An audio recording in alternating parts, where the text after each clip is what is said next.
aman saja.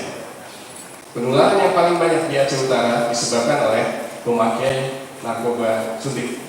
Jadi melalui narkoba, terutama pemakai narkoba suntik. Pemakai narkobanya bukan di sini, di luar, Jakarta, di Medan, di Bandung, ya, dan sebagainya, di Jogja, ya, jadi mahasiswa atau mungkin bekerja ataupun mungkin ke sana, pakai narkoba suntik.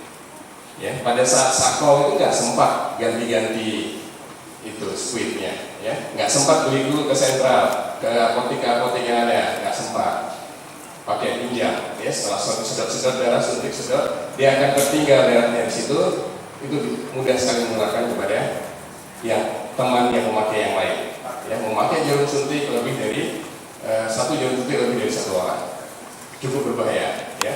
Penyebab tertinggi untuk Aceh Utara kasus adalah akibat memakai narkoba suntik.